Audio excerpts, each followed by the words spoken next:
आइए जानते हैं जगन्नाथ मंदिर की तीसरी सीढ़ी का रहस्य क्या है। लोग क्यों नहीं रखते हैं उस पर पैर। चारों धामों में से एक जगन्नाथ मंदिर अपने कई रहस्यों के लिए प्रसिद्ध है। जगन्नाथपुरी को धरती का बैकुंठ माना गया है। इस मंदिर की तीसरी सीढ़ी पर पैर रखने की मनाही है। आखिर ऐसा क्यों है और इसके पीछे की क्या मान्यता है, आइए जानते हैं। जगन्नाथ मंदिर भारत के उड़ीसा राज्य के तटवर्ती शहर पुरी में स्थित है, जो भगवान जगन्नाथ यानी श्री कृष्ण को समर्पित है। श्री कृष्ण भगवान की इस नगरी को जगन्नाथपुरी कहा जाता है। यह मंदिर हिंदुओं के चारों धामों बद्रीनाथ, रामेश्वरम, द्वारिका और जगन्नाथपुरी में से एक है। यह मंदिर अपने आप में कई मान्यताओं और रहस्यों के लिए जाना जाता है। आज भी इस मंदिर में ऐसे कई चमत्कार होते हैं जिनका जवाब विज्ञान के पास भी नहीं मिलता है। ऐसा ही एक रहस्य है इस मंदिर की सीढ़ियों को लेकर, जिनके बारे में बहुत कम लोग ही जानते होंगे। पुराणों के अनुसार जगन्नाथपुरी को धरती का स्वर्ग यानी बैकुंठ धाम माना जाता है। जगन्नाथपुरी में जगन्नाथ मंदिर में भगवान विष्णु के अवतार कृष्ण, भाई बलराम और बहन सुभद्रा विराजमान हैं।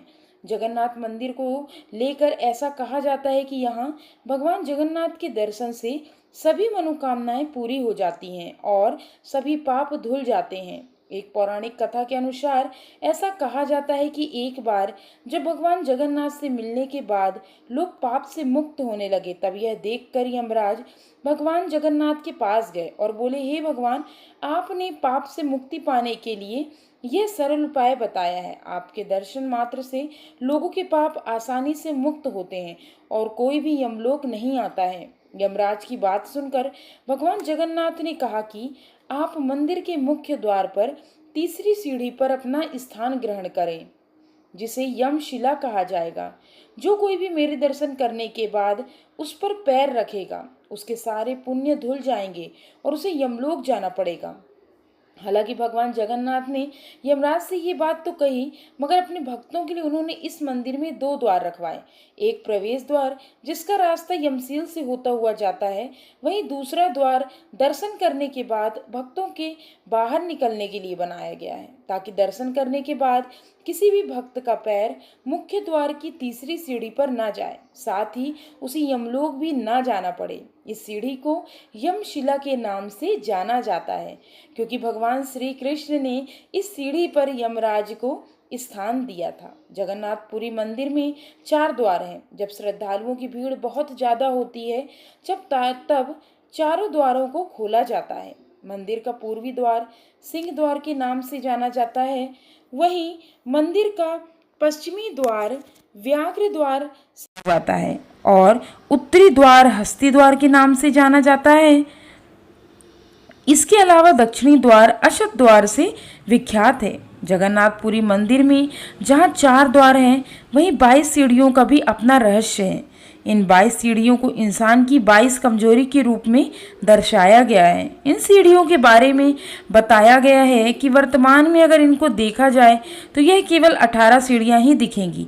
हालांकि बाजार की तरफ की 2 सीढ़ियों को जोड़ दिया जाए तो यह 20 है। इसके साथ ही 21वीं और 22वीं सीढ़ी मंदिर की रसोई की ओर है। इन सीढ़ियों की चौड़ाई 6 फीट बताई जाती है और 70 फीट लंबाई। यह नहीं, मंदिर की कुछ सीढ़ियां तो 15 फीट चौड़ी हैं। जो लोग यहाँ दर्शन करने आते हैं उनके लिए इनको पार करना आवश्यक बताया गया है। जगन्नाथ मंदिर के मुख्य द्वार से प्रवेश करते समय नीचे से तीसरी सीढ़ी पर यमशिला उपस्थित है। दर्शन के लिए मंदिर में प्रवेश करते समय पैर सीढ़ियों पर रखने होंगे, लेकिन दर्शन करने के बाद लौटते समय उस सीढ़ी पर पैर नहीं रखने की सलाह दी जाती है। इस सीढ़ी की पहचान की बात करें तो इसका रंग काला है और जो कि बाकी सीढ़ियों से बिल्कुल अलग रंग की है। जगन्नाथ मंदिर में कुल 22 सीढ़ियां हैं, जिसमें दर्शन करने के बाद नीचे से शुरुआत की तीसरी सीढ़ी का ध्यान रखना है और उस पर आपको पैर नहीं रखना चाहिए, वरना दर्शन के सभी पुण्य नष्ट हो जाएंगे। इन बातों का रखें खास ध्यान। जगन्नाथ मंदिर के मुख्य द्वार से प्रवेश करते हुए नीचे से तीसरी सीढ़ी पर यमशिला उपस्थित है। मंदिर में दर्शन करने के लिए प्रवेश के समय आपको उस सीढ़ी पर अपने पैर रखने हैं, पर दर्शन करके वापस आते वक्त उस शिला पर बिल्कुल भी पैर नहीं रखना है। इस शिला की पहचान की बात करें तो यह काले रंग की है और बाकी सीढ़ियों से इसका रंग बिल्कुल अलग है। अगर आप भी जगन्नाथ मंदिर जा रहे हैं तो दर्शन के पहले या बाद में इस बात का खास ख्याल रखें कि वापस आते वक्त मंदिर के मुख्य द्वार की तीसरी सीढ़ी पर बनी यमशिला पर भूल कर भी पैर ना रखें। दोस्तों, मेरे द्वारा दी गई यह जानकारी यदि आपको पसंद आई हो तो मेरे YouTube चैनल उमंग ज़िंदगी को लाइक, शेयर और सब्सक्राइब जरूर करें। जय जगन्नाथ महाराज, जय जगन्नाथ पुरी।